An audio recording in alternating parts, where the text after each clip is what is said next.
నమస్తే, welcome to 99 TV. నేను నవీన్. బులెటిన్ల ముందుగా హెడ్లైన్ చూద్దాం. అమరావతిలో తాత్కాలిక హైకోర్టు ప్రారంభం, శాశ్వత భవనానికి శంకుస్థాపన చేసిన సీజే.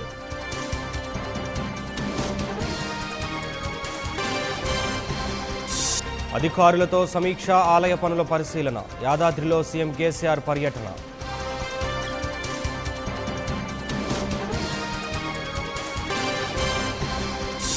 జయరాం హత్య కేసులో గంటకో ట్విస్ట్, కుక్కలను చంపే మందును వినియోగించారని అనుమానం.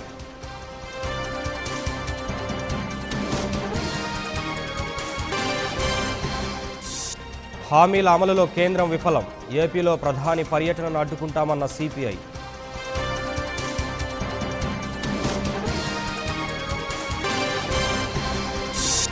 లోక్సభ ఎన్నికలపై టీబీజేపీ ఫోకస్, అత్యధిక సీట్లు గెలిచేలా ప్రణాళిక.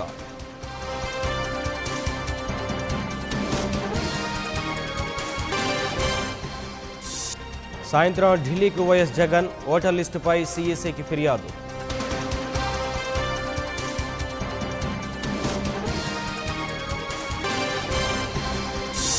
పదిహేను నుంచి ఏపీ కాంగ్రెస్ బస్సు యాత్ర, ప్రచారానికి రానున్న రాహుల్, ప్రియాంక.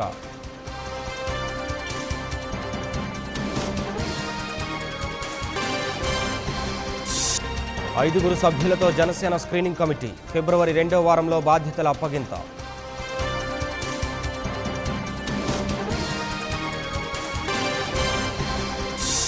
రేపటి నుంచి బీజేపీ బస్సు యాత్ర, పలాసలో ప్రారంభించనున్న కన్నా.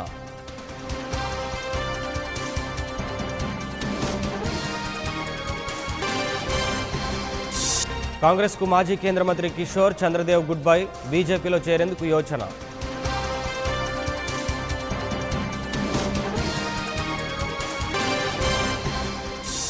ఎయిర్పోర్ట్ టెర్మినల్ బిల్డింగ్కు శంకుస్థాపన, జమ్మూ కాశ్మీర్లో ప్రధాని పర్యటన.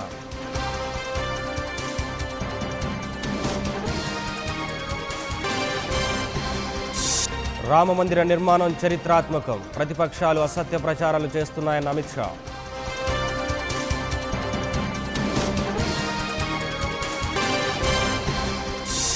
బీహార్లో కొనసాగుతున్న రాహుల్ పర్యటన, పార్టీ కార్యదర్శులతో సమావేశం.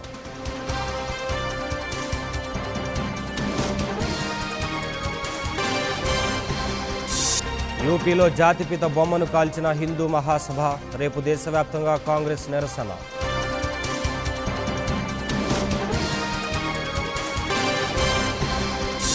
బీజేపీకి మమతా షాక్, యోగి పర్యటనకు అనుమతి నిరాకరణ.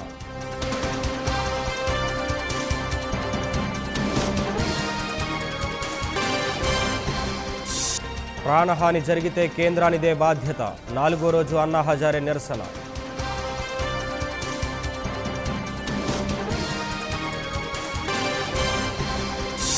బీహార్ రైలు ప్రమాదంపై సర్కార్ సీరియస్, విచారణ ముమ్మరం చేయాలని ఆదేశం.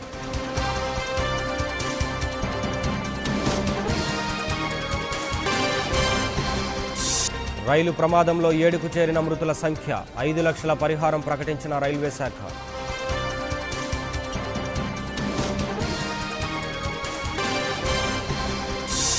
అమెరికా నిర్బంధంపై ఉపరాష్ట్రపతి చొరవ, విద్యార్థులకు ఇబ్బందులు రాకుండా చూడాలని ఆదేశం.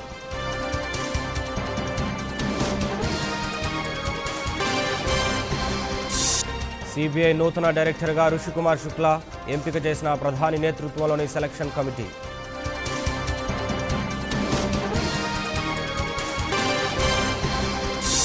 పాక్ మాజీ ప్రధాని నవాజ్ షరీఫ్కు అస్వస్థత, గుండె జబ్బుతో ఆసుపత్రిలో చేరిక.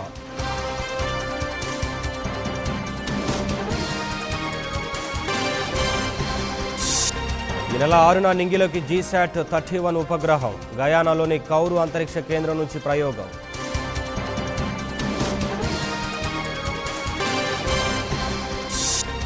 అమెరికాలో చలిగాలుల బీభత్సం, పడిపోయిన ఉష్ణోగ్రతలు, 21 మంది దుర్మరణం.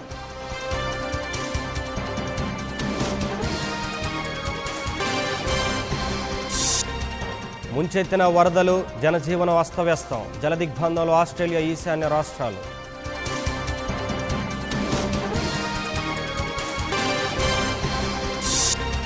5వ వన్డేలో భారత్ ఘన విజయం, బౌలింగ్తో కివీస్ను కట్టడి చేసిన టీమిండియా.